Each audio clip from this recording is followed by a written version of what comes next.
So, I have seen Stranger Things, season one, and let's just say it earns that title.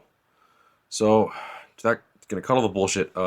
Here's my spoiler-free review of season one of Stranger Things.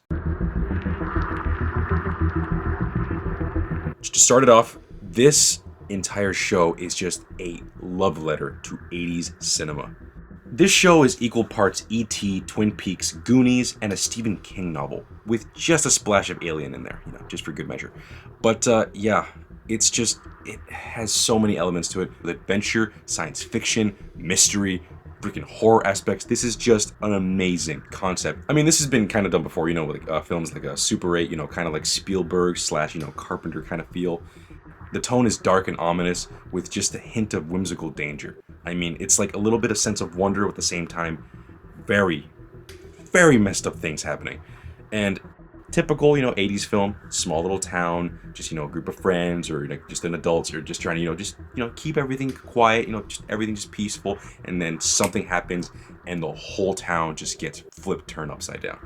The twists and turns are very plentiful, but not very obvious. Yes, this show, borrows heavily from, movies of yesteryear, but it still has, its own story. It's able to stand on its own and, be its own entity. And also, I did mention Carpenter earlier, and you might be wondering, where does Carpenter, fit into this? I mean, obviously, I could probably see the Spielberg, from seeing the trailers and stuff, but where does Carpenter feel? Well, other than, the very, scary, dark vibe that, that's just strewn across all of Carpenter's films, the soundtrack. I guarantee if you've ever seen an old Carpenter movie from the 80s and just listen to the soundtrack, just synthy, very dark, ominous, just sends tingles up your spine. Once you hear the soundtrack, you're going to think, holy shit, this is just a great homage to John Carpenter. Alright, now let's move on to the story. Now, I don't want to reveal too much of the plot because, this is supposed to be spoiler-free, obviously. But, yeah, it's the basics is, it's a freaking town, a little boy goes missing, some weird shit happens, a girl gets, discovered, and just slowly the fabrics of reality just start deteriorating. It's very weird, but it's just that really nice weirdness where it's it intrigues you, it gets you involved, and you're like, okay, this is really strange. Why is this happening? And I really want to keep going in the story, because the story, once it hooks you in, it won't let you go. So yeah, this is a great show to binge. Now, one thing I really want to point out is the characters, because out of all the things this show shines in is the characters department, because all the characters are real, that you care about them, and anything that they do, you either, support or you hate, but you understand because it's just so well written. Before we go to the kids, the teenagers. I really love the characters of Nancy and Jonathan. I also love Steve, but yeah. Whereas I really like the characters, their story arc was a little kind of muddled and kind of lost in the bigger, grand scheme of things. I mean, it was still a great, arc, but it was just very secondary to the bigger picture of the whole show.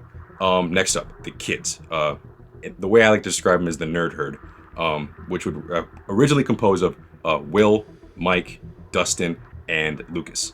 And yeah, so Will is the one that goes missing, and pretty much Mike, who's the fearless leader, teams up with his buddies.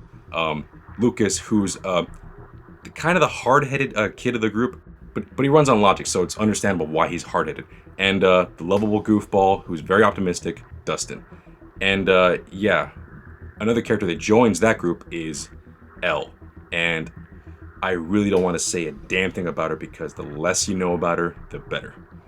And now let's move on to the adult protagonists. And first off, Chief Hopper, played by David Harbour. Essentially, when we first meet Hopper, he's a very quiet character with some skeletons in his closet. He's a character that, has more to him than he lets on. And it's because of these skeletons that he takes this case very personal. And he comes off as an everyman, but once the veil is taken off, he quickly becomes pretty much a badass. He will stop at nothing to solve the case, even if it means breaking the law. And personally, to me, I feel like David Harbour was actually perfectly cast this, because at quick glance, he doesn't really seem like the kind of guy that would take up this mantle. But when he takes up the role of the hero, it's just no stopping him. I mean, holy shit, it was just great to see him work. It was fantastic. Now let's move on to Winona Ryder as the mother of Will. pretty much a grief-stricken mother who is trying to piece together the puzzle through very strange means. She becomes the typical, oh yeah, you're crazy, no one's gonna listen to you type of character. She starts spouting off, things that we as the audience know to be true, but nobody believes her. But the thing that I love about her character is she doesn't give a shit. She does not care if you believe her. She does not care. She just will do what she wants because she wants to get her son back. And my God, she does everything she can to do that. Overall, it's got fantastically written characters, a great dark atmosphere, and a gripping story, and the soundtrack. I freaking love the soundtrack. Bottom line, Netflix, you've struck gold again. And yes, you've done some missteps in the horror department in the past, with the disappointing Hemlock Grove. I mean, it's a good show, but it's not great. But whatever. This show checks all the right boxes. This is right on my alley. It's just my taste, so I freaking enjoyed the crap out of it. And if at all you're interested in this show because, like the trailer or this awesome poster, I honestly can say with confidence that you won't be disappointed because this show is a love letter to campy horror thrillers of the 80s, and I honestly cannot wait to see what the future holds for this series in upcoming seasons.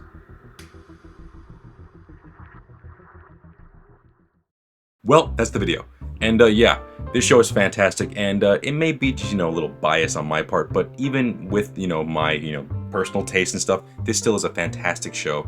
And yeah, when you're watching the show, try to do like a little game, try to see how many, homages you can point out. Because like, oh, this character's named because of, a movie character, like an old 80s movie. Or, this scene kind of kind of looks like the same kind of scene. Like, it's just a bunch of things. It's like a mishmash of old 80s films put together, but it still stands on its own two legs. So, yeah, it's a great show. So yeah, I think that's it. Thank you for watching. Like, comment, and subscribe. And I'll see you guys later.